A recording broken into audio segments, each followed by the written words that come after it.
tranquilo? Eu vim te mostrar o método que fez esse cara ganhar 81.548,25 centavos em um mês trabalhando pela internet. Se você quer saber mais, clica no primeiro link da descrição. Eu acredito muito nessa hora de quem gerar mais gerar valor hoje é um grande asset. Qual que é uma...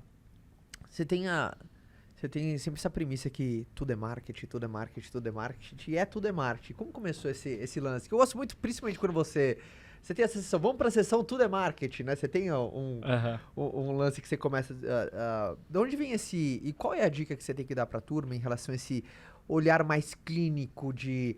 Eu gosto muito dessa ótica sua, você entra, você percebe como é que é a experiência, como é que tá organizado, input ali, aqui. E você deve pegar várias sacadas pra você, assim, né? De colocar total. dentro do seu cotidiano. De onde veio essa tudo é marketing, esse olhar meio 360 aí?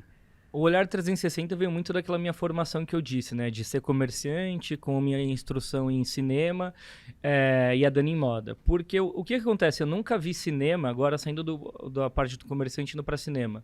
Como eu sabia tecnicamente como era feito aquilo, a minha função como estudante de cinema era entender por que aquele personagem estava fazendo esse movimento e não um movimento mais rápido.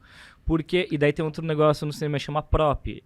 Ele usa algum artefato para contar a história, para ajudar a contar a história, porque o ser humano ele tem que bater o olho e identificar algum tipo de narrativa com quem ele conversa para ele ter respostas rápidas para poder agir rápido. Não só o ser humano, qualquer animal, ele precisa em poucos segundos identificar se existe perigo, se não, o que ele faz. E a gente tem uma cacetada de código social, né? Então eu sempre me interessei por isso, que código social que a pessoa está usando para comunicar comigo e por que ela está fazendo isso. Então eu entro aqui, eu já sei dos seus gostos, né? Eu tenho ali os Vingadores, eu tenho o Batman, eu sei que você é nerd, eu sei que você gosta de basquete, né? Eu sei que você... E daí, eu sei fora daqui que você já fez aquele que os caras se fodem de tanto correr. Iron Man, exatamente. O Iron Man. Aqui, ó. E daí tem um Homem de Ferro aqui, mas pra mim conectou muito a bola de basquete também. Sim. Então eu tenho uma comunicação em mosaico, né, de vários elementos que se juntam e formam uma pessoa. Então o que eu convido a pessoa é sempre ter a visão, tipo uma criança curiosa, do perguntar o porquê. O que está atrás disso?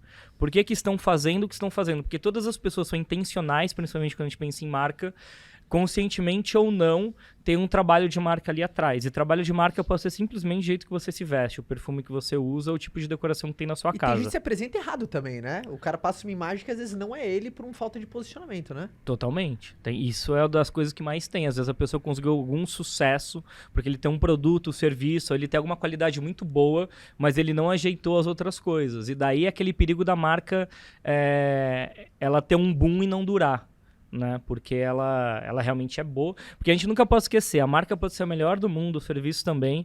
O melhor que tem que ser é o produto e a experiência de entrega, né? Não adianta a marca muito forte para produto ruim também, né? Que isso aí não segura muito. Tem uma frase espetacular no livro Posicionamento, que é: marca não é sobre o que você diz, e sim sobre o que os outros percebem. Exatamente. É bem isso. Não é? É o que fofocam de você. Não é o que você diz que você é. Você diz o que você quiser, às vezes você tem uma percepção diferente, mas é o que o outro percebe. Tem muito desalinhamento. Quando o outro percebe você de uma maneira diferente. Pô, mas eu não sou isso. Exatamente. Cara, de uma maneira inconsciente, você tá pensando numa parada diferente, né? Quantas vezes quando a gente fala de posicionamento, você é uma marca. Quantas vezes eu vejo pessoas que postam na rede social...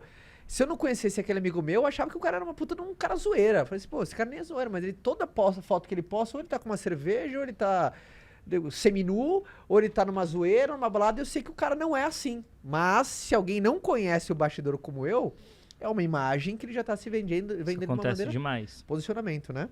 E até a coisa do tudo é marketing, o nome veio porque tudo é marketing também. Porque eu falei, se eu só começo a falar sobre as marcas e não dou um nome, fica bambo. Até para as pessoas conseguirem reconhecer, você tem que dar nome para as coisas. E acho que essa é uma das grandes sacadas. Eu não sei o que eu faço. Inventa um nome, dá um nome, porque dela passa a existir numa outra dimensão na cabeça da pessoa. Uhum. Eu tava lendo, eu queria fazer já alguma coisa. Eu falei, Dani, eu sempre vou nos lugares e falo dos lugares e bababá. Eu não tenho um nome para isso. Eu tava no Twitter e eu li alguma coisa de política falando sobre marketing. Ação de tal político é jogada de marketing. Eu olhei para ela e falei, porra, tudo é marketing, né?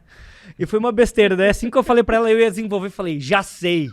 tudo é marketing. Eu simplesmente tenho que usar essa hashtag e fazer um quadro falando que tudo é marketing pra galera entender que nos mínimos detalhes tem bastante coisa, né? Uma coisa que você tá falando em relação a marketing, ficou muito gravado uma parte que a gente tava falando sobre história. O quanto a história humaniza e conecta pessoas. Eu me vejo tanto como consumidora, como cliente, e até, né, como posicionando o produto, a diferença que eu tenho como consumidora de marcas que expõem a história e me faz fazer parte, pertencer daquela história, e as marcas que você não tem noção do que aquilo significa, da história, do que ela quer proporcionar, você não cria vínculo, então você não tem vontade de comprar. Então até quando você vai num restaurante, ou você vai em algum lugar que você vê desde não sei quando, desde não sei o que, você coloca a data e as pessoas começam a remeter que falam, nossa, isso faz parte de uma história, isso tem um contexto, é muito forte. Até dentro do nosso negócio, a gente, às vezes, faz muitas apresentações dos nossos produtos e tudo mais. E tem muitas pessoas que acabaram de começar. E precisam fazer o marketing daquele produto. Ai, mas eu preciso de coisa técnica. Você não precisa de coisa técnica. Você precisa aprender a contar a história. Porque a partir do momento que você conseguir contar a história do teu produto, as pessoas vão conseguir muito mais se identificar com aquilo que você tem. Porque, às vezes, é um produto normal. E a pessoa ela não é técnica, ela não quer saber da técnica do teu produto, mas ela quer saber como que aquilo vai prover solução na vida dela. E nada melhor do que você contar a história para que ela consiga se sentir parte. Então, isso quando a gente puxou o gancho de história, eu vejo como isso faz sentido, tanto quando, às vezes eu vou vender uma joia, eu vejo o quanto as pessoas têm mais aceitação quando eu conto a história da pedra, quando eu conto a história do porquê que a joia foi criada daquela forma, então tem muito mais aceitação de mercado. E eu, como cliente, todas as vezes quando eu vou fazer uma aquisição, como eu sempre sou muito mais inclinada a fazer uma aquisição, uma compra de um lugar que tem mais história. Porque a história você passa pra frente, né? Se eu compro só a pulseira e falo assim, olha essa pulseira, que linda.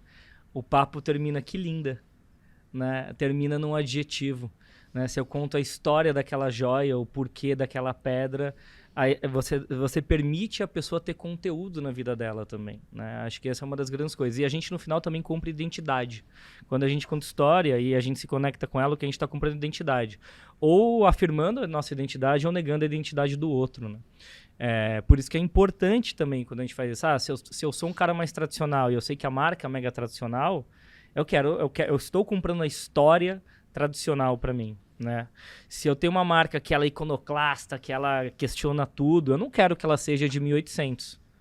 Eu quero que ela seja de agora, eu quero que ela seja geração Z, paulada, off-white, entendeu? E aí você começa a ver movimento de marca. Então, por exemplo, a Louis Vuitton, que era uma marca que estava perdendo relevância, daí chama o Virgil Abloh, que é o estilista do off-white, para virar o estilista da Louis Vuitton. Que história que eles estão contando? O luxo está aberto a novos públicos. A gente quer conversar com 2021. Acho que quando eles fizeram isso foi 2020 ou final de 2019. E daí você passa a ter gente jovem comprando, porque eles estão comprando uma história de modernização, de contemporaneidade. Então é muito, muito importante. Cada um desses temperos que você vai vendo movimento de marcas grandes e pequenas fazendo, todos eles têm sentido.